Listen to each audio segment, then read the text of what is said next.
Bonsoir et bienvenue dans ce dernier épisode de la saison de Trait pour Trait que vous pouvez suivre bien sûr sur Watch TV et sur toutes les box, sans oublier bien sûr les podcasts. Alors pour cette dernière émission de la saison, un invité exceptionnel ce soir, Franck Margerin. Eh bien bonjour Christophe, je vois que vous finissez en beauté. Ah bah c'est un plaisir. Je vous félicite pour ce goût, ce qui me fait grand plaisir en plus. Alors on va parler de toutes les bandes dessinées. Ah non, que les miennes. Ah bah oui. Ah ouais, parce que je peux pas parler de toutes les BD, il y en a trop. Non, ça c'est pas possible. On est bien d'accord. On aura l'occasion d'aller voir un peu l'atelier aussi. Mais parce que je suis venu, donc j'ai pris plein de tu films. es chez toi. Oh ben ça c'est Tu fais formidable. comme chez toi, tu prends toutes les photos que tu veux et il n'y a pas de souci. Allez, on marque une petite pause et on se retrouve avec Franck.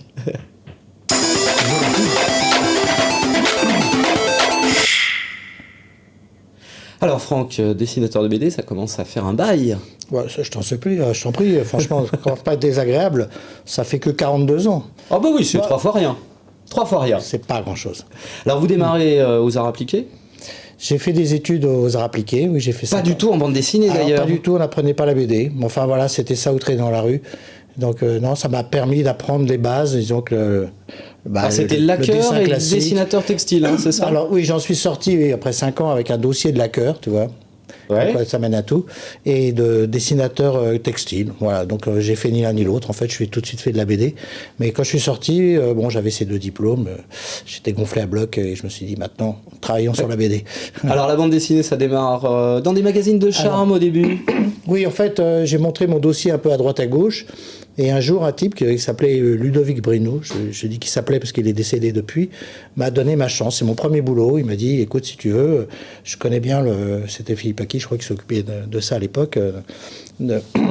Je peux te faire des petits boulots pour lui et Playboy, voilà, des petites illustrations. Playboy, ouais. Ça n'avait rien d'érotique, mais voilà, c'était des petites illustrations dans le journal. J'étais super content, ça a été mes premiers cachets, quoi. Et les premières planches vont démarrer après dans Métal. Voilà, et après j'ai rencontré Jean-Pierre Dionnet et il m'a donné ma chance dans Métal Hurlant. Voilà. Jusqu'à la fin d'ailleurs. Dans le numéro 6, je suis resté jusqu'à la fin. Voilà. Ouais, en 87, ça s'arrête. Voilà, c'est ça.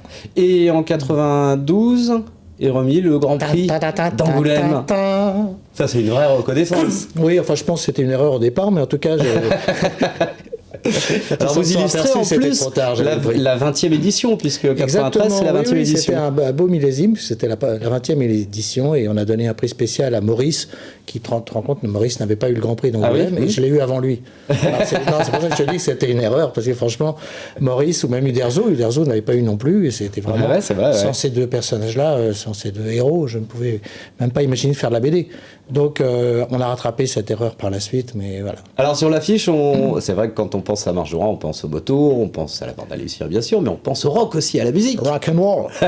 Rock and roll attitude. Oui, alors c'est pas venu tout de suite, c'est parti d'un numéro spécial rock de Métal Hurlant, qui était, je pense, à l'initiative de de Philippe Manœuvre. Philippe Manœuvre, ouais. Voilà, c'était pas Dionnet pour une fois, c'était Manœuvre.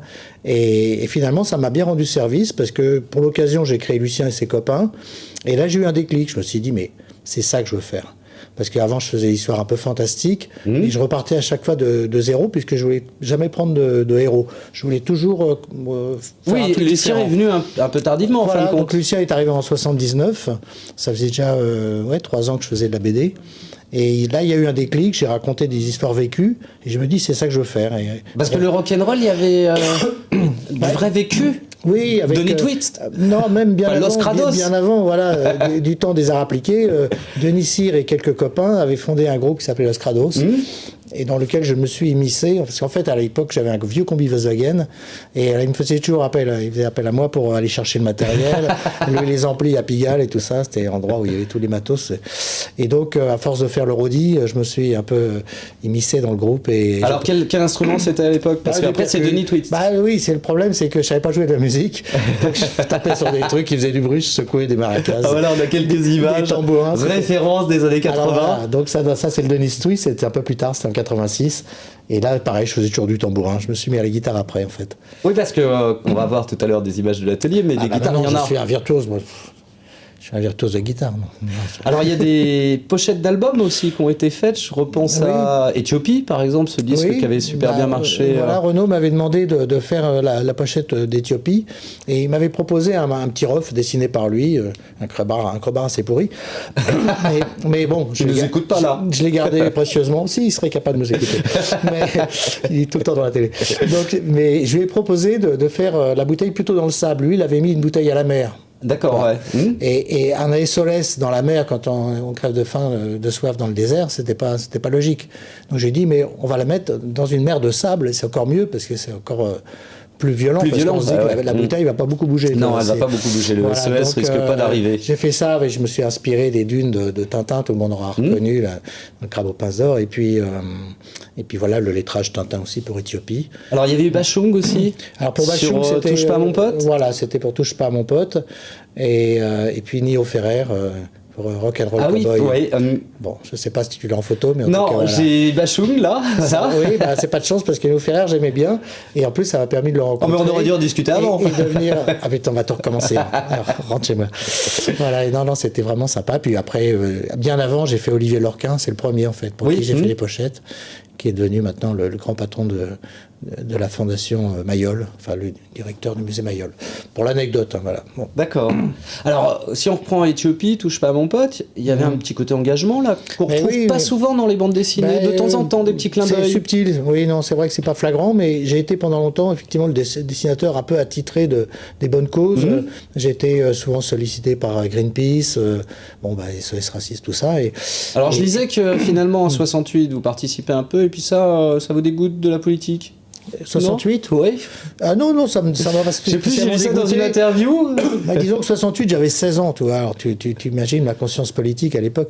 Non, en fait, moi, 68, je l'ai vécu comme un truc... je sentais qu'il se passait des trucs parce que je voyais bien que c'était un peu le bordel, quoi. Mais moi, ce que je voyais surtout, c'est qu'il n'y avait pas école et que c'était génial. On pouvait aller se faire des balades avec les copines. Par contre, les cinémas étaient fermés. Donc là, c'était moins drôle. Moins drôle. Non, c'est après, dans les cet années engagement, 70, on le retrouve des fois dans le Lucien, où je pense à Momo le Coursier aussi, qui a été une période. Un petit peu moins présent peut-être dans les derniers, non? Les derniers, tu veux dire le dernier Lucien? Tout à fait, ouais. Oui, parce que je veux une Harley, c'est encore une autre histoire. Oui, mais c'est pour ça que je le mets de côté. C'est plutôt des petits faits de société, je parle de la vieillesse, je suis en plein dedans. Donc je parle de la retraite, je parle de la retraite du rock'n'roll, évidemment, le rocker, le vrai rocker n'aura jamais de retraite, il mourra la guitare à la main. Comme l'auteur de BD, le pinceau à la main. Le pinceau à la main. Exactement. Mais je parle de choses comme ça, des trucs de vieux, mais c'est pour rigoler, quoi, toujours. Alors c'est vrai que pas fréquent, finalement, quand on regarde les auteurs de BD, de choisir de faire vieillir son personnage. Non, c'est pas très courant. Il y a eu un retour des lecteurs ? Comment ça s'est passé ? Un retour très, très favorable, à part quelques-uns qui se sont vus eux-mêmes vieillir, du coup, ils se sont dit, oh putain, et voilà, donc ça leur a pas fait plaisir, mais globalement, tous se sont dit, putain, mais c'est la super idée, parce qu'on retrouve notre Lucien qu'on aime, mais bon, il n'est pas figé, il vit avec nous, il vieillit avec nous, et moi, je l'ai retrouvé aussi, parce que grâce à ça, j'ai pu me raconter à nouveau à travers Lucien. Alors que quand tu as 60 balais, que ton héros il en a 20, c'est pas facile effectivement d'être dans le ton. Voilà, il y a un certain décalage. Alors là, effectivement, il retrouve tous ses amis, qui ont tous pris un coup. Pas trop Gilou, parce que c'est mon frère, il est susceptible. Ah donc, d'accord, voilà, c'est pour ça, c'était la question que je voulais poser. Et lâcher cette petite queue de cheval. Donc, il a tendance à perdre ses cheveux. Parce que Riton prend cher quand même. Ah oui, Riton, il a pris. Bon, Riton, il ressemble à Cadmerade maintenant. Et Ricky a pas trop changé, il a juste un peu couper les mèches. Les mèches qui dépassaient, voilà. C'est plus facile à dessiner maintenant. Alors je vais le montrer à l'écran. Donc ça c'est le dernier tome sorti, on attend le prochain avec impatience. Oui, j'ai pris du retard. Donc ça c'est chez Fluide. Hop. Voilà, la bande à Lucien. Il y en a 11 au total, c'est ça? Voilà, j'aimerais en faire un 12e quand même, avant de prendre ma retraite. Mais, oui, puisqu'elle est sortie en même temps. Enfin, en même temps. Des intégrales. Les intégrales, hein. Alors, il y a déjà 2 intégrales de 4 albums, ça veut dire que la 3e, pour l'instant, n'a que 3 albums. Donc, alors là, il va falloir se remettre.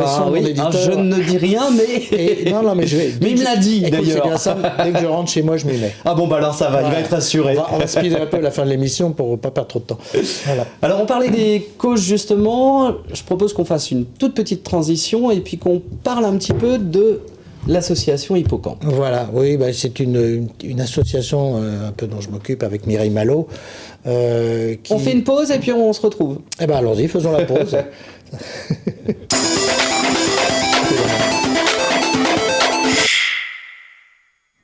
Alors, on a eu l'occasion justement de se rencontrer. Moi, j'ai rencontré Mireille Malo. Je vous propose qu'on regarde le petit reportage et puis on en discute après. Voilà, très bien.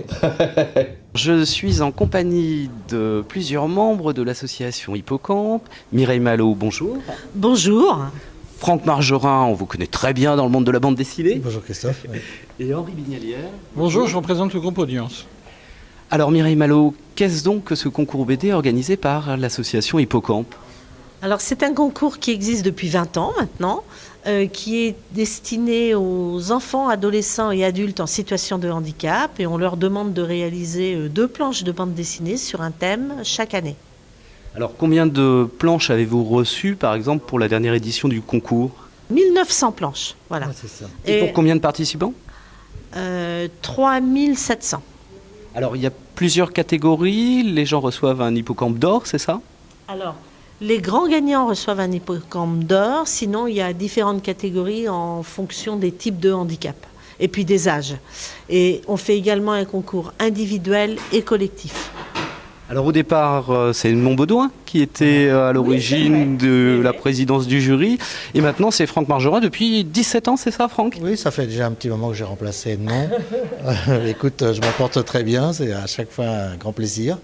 C'est beaucoup de boulot aussi, parce que quand on doit délibérer sur des centaines et des centaines de planches qu'il faut essayer de lire, parce que voilà, il faut savoir un peu aussi de quoi ça parle, et qu'il faut quand même aller vite, c'est beaucoup de travail, mais c'est très enrichissant, c'est passionnant, il y a toujours des perles qui ressortent, des choses émouvantes, très belles. Voilà, donc c'était un grand bonheur, et après la remise des prix a lieu pendant le festival d'Angoulême. Et là, c'est aussi un moment très émouvant de voir tous ces gamins qui sont heureux, à qui en fait on remet des prix, et puis surtout tout le monde les applaudit, ils sont valorisés, et c'est vrai que c'est des moments d'émotion. C'est des moments d'émotion très très forts. Et en plus, dans ce festival d'Angoulême, ils peuvent aller visiter toutes les expos qui ont lieu, parce qu'avec 9e art, on arrive à leur donner des passes, et c'est formidable. On a un partenariat avec le festival. Et finalement, le travail est peu différent d'une personne qui ne serait pas en situation de handicap quand on regarde un petit peu les planches. Ah oui, c'est vrai que très souvent on se demande de quel handicap il s'agit, parce que on voit des choses exceptionnelles. Donc c'est vrai que l'handicap n'empêche pas le talent, comme on le dit. C'est un peu le slogan, et c'est vrai que c'est pas toujours évident de... Alors vous avez différents partenaires, dont Audience. Quel est l'apport d'Audience justement vis-à-vis de l'association Hippocampe ? Il suffit de rappeler qu'Audience, c'est le groupe de protection sociale du monde de la culture, et donc il détient le label diversité, et donc c'était pour nous être alignés qu'à la fois on utilise le monde de la culture pour soutenir le handicap, et c'est cette raison pour laquelle nous avons soutenu depuis maintenant 3 ans le festival de BD. C'est pour ça que nous soutenons aussi le festival Regard Croisé. Et la particularité pour nous, c'est que ce sont des actions dans lesquelles à la fois l'institution est engagée, mais aussi les collaborateurs. C'est pour ça que nous sommes là. Ce matin, une 50aine sont venus les écouter faire dédicacer des BD, et puis annoncer qu'ils préparaient de leur côté encore un nouveau court-métrage pour Regard Croisé. Donc c'est vraiment pour nous un combat et une mobilisation qui concerne tout le monde, et notre monde professionnel et notre monde de salariés. Oui, parce que l'association Hippocampe a aussi une action dans le cinéma avec un festival de courts-métrages qui s'appelle Regard Croisé. Oui, mais il y a aussi un court-métrage de 6 minutes, et effectivement l'Hippocampe s'est donné comme objectif de développer la vie artistique et culturelle pour les personnes handicapées. C'est aussi important que pour nous. Avec notamment l'ESAT qui s'est ouvert à Angoulême il y a 3 ans. Vous pouvez nous en dire 5 ans, pardon. Vous pouvez nous en dire un petit peu plus ? Oui, tout à fait. C'est un ESAT Image Art Graphique qui s'est créé avec au milieu des auteurs de bande dessinée qui sont regroupés dans un atelier du Marquis. Et ces jeunes qui ont un tel talent et qui ont été repérés par Franck et puis par Carrère et tous les autres, Jouvray et tous les autres auteurs qui sont dans nos jurys, on s'est demandé à un moment ce qu'ils faisaient de leur vie. Et on s'est aperçu que le dessin, c'était leur passion, un peu comme toi quand tu étais petit. Oui. Et on s'est dit, on va essayer de leur préparer un avenir dans le domaine artistique et graphique. C'était un pari total. Et on s'est entouré de l'ADAPI Charente pour gérer toute la partie juridique et puis accompagnement local. Et on s'est lancé. Et aujourd'hui, on a un ESAT hors les murs, bien sûr, qui est installé dans cet atelier du Marquis. Et les jeunes réalisent des logos, des bandes dessinées, des dessins pour les entreprises, de la com, des affiches, tout un tas de choses. Et aidez-nous, faites-les travailler. Le prochain rendez-vous, c'est pour les 20 ans du concours BD. Tout à fait, à Angoulême en 2019. Et là, nous aurons une expo officielle en partenariat donc, avec le Festival d'Angoulême et 9e Art. Et on espère que vous viendrez nombreux regarder toutes ces belles images de bandes dessinées que nous ont offert les jeunes et les moins jeunes depuis pratiquement 20 ans. Mais on y sera. On y sera. Merci beaucoup à vous trois. Merci. Et puis bravo pour cette belle initiative. C'est une forme d'intégration et de sensibilisation que de montrer leur talent comme ça au plus grand public. Merci bien. À bientôt. Et merci à vous. Alors, pendant ce temps-là, Franck dessine. Super. Ouais, c'est toi que j'ai dessiné pour changer. Oui, c'est pour ça. Pour changer Lucien. Hop, je fais la petite chaîne autour du cou. Voilà, tout y est. Alors, il y a une bande dessinée sortie en 2016 chez Bambou, les lauréats en BD. Oui. Et peut-être qu'il y en aura une autre. Oui, on va en faire une prochainement, l'année prochaine, je crois. On doit voir Olivier Sulpice, puisque c'est lui qui nous édite. Chez Bambou, Chez Bambou, voilà. Et, donc ça regroupe les lauréats, en fin de compte, voilà, toutes les planches. C'est aussi un peu pour eux une consécration, puis c'est aussi un hommage à leur rendre, parce qu'il y a des trucs vraiment intéressants, et c'est bien qu'il reste quelque chose de concret, quoi, parce que les planches, après, une fois qu'elles sont passées, oui. ça disparaît. Alors bon, il y a l'expo qui est prévue, là, qui est chouette aussi. Oui, il y a une grosse expo qui sera prévue à Angoulême, ouais. Ils ont dit tout à l'heure. Tout a été dit. Tout a été dit, en fait, il n'y a plus rien à faire. C'est pour ça que je me suis permis de faire un petit dessin. Alors, on marque une petite pause et puis on va aller se promener un petit peu dans votre atelier. Tu passes ton temps à faire des pauses, c'est pas possible. Il faut faire des pauses. Mais quel feignasse, c'est pas possible.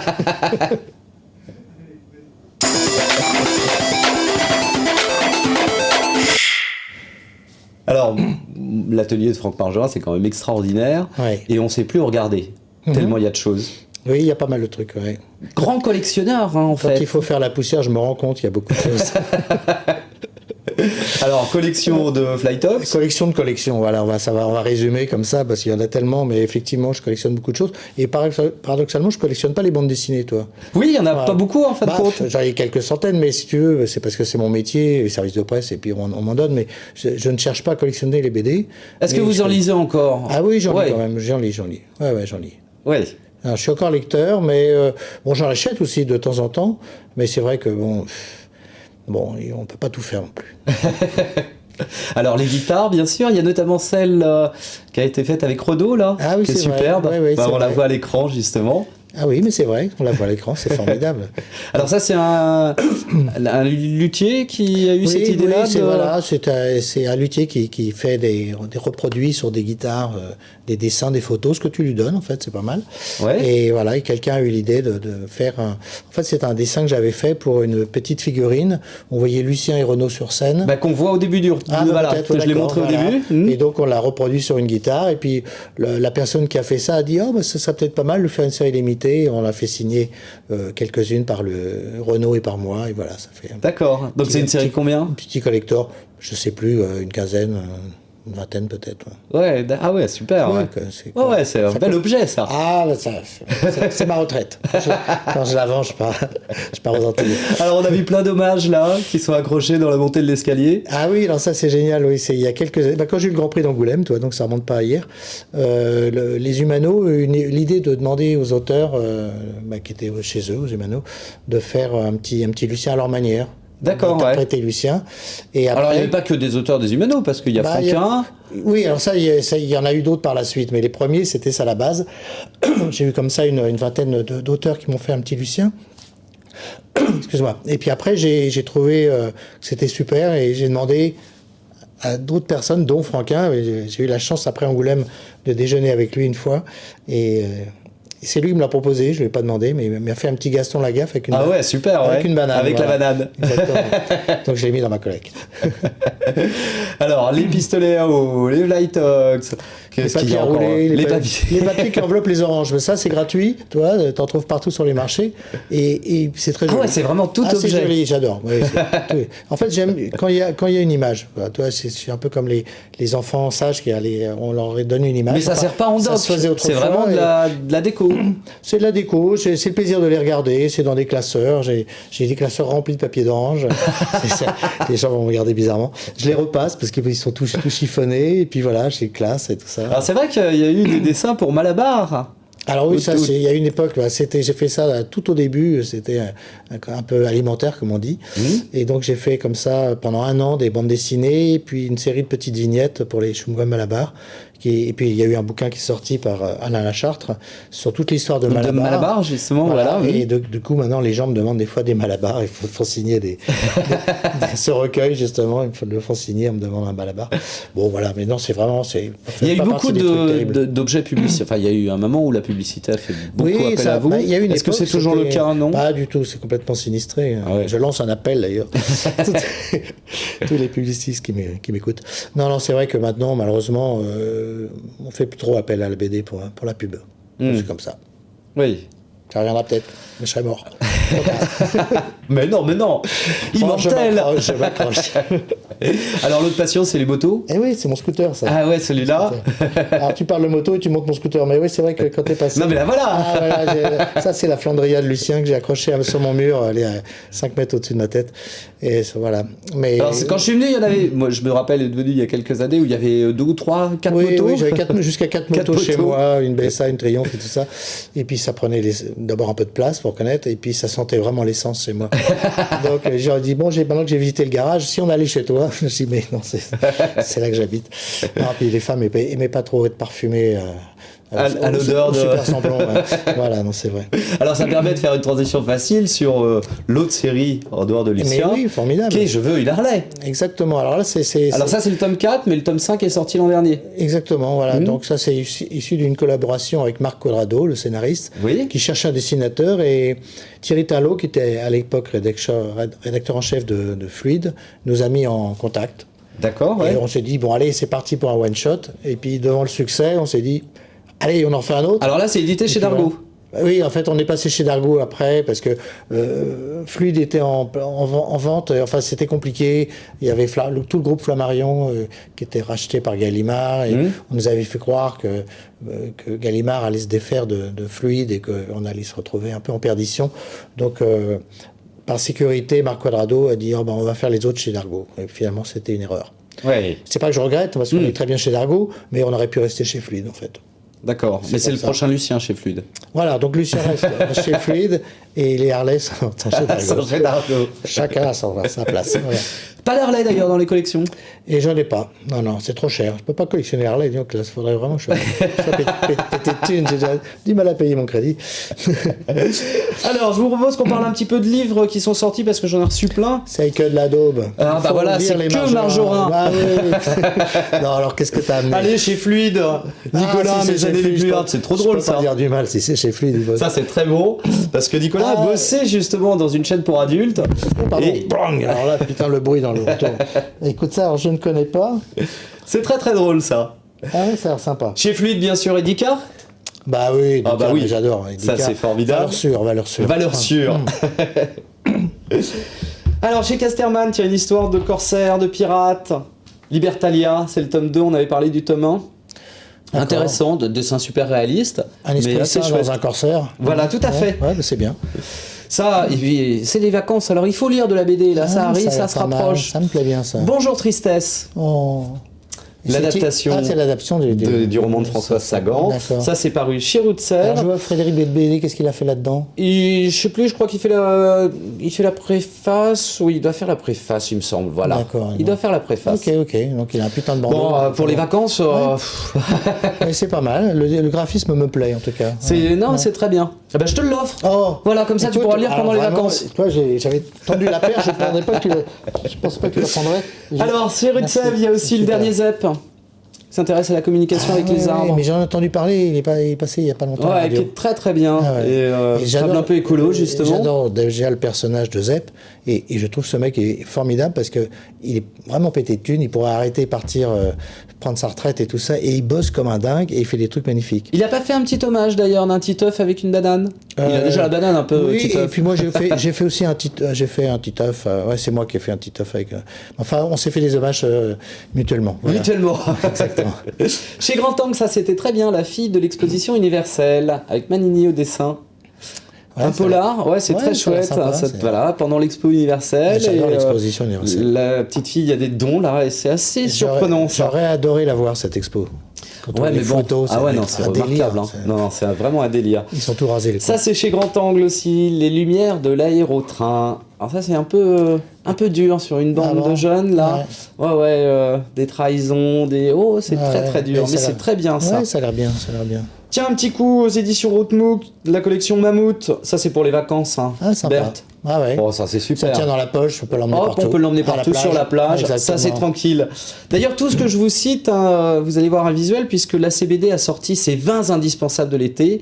Et voilà, il y a plein de choses. Le ZEP est dedans. Enfin, il y a plein de trucs à voir. Donc ça, il faut aller voir sur le site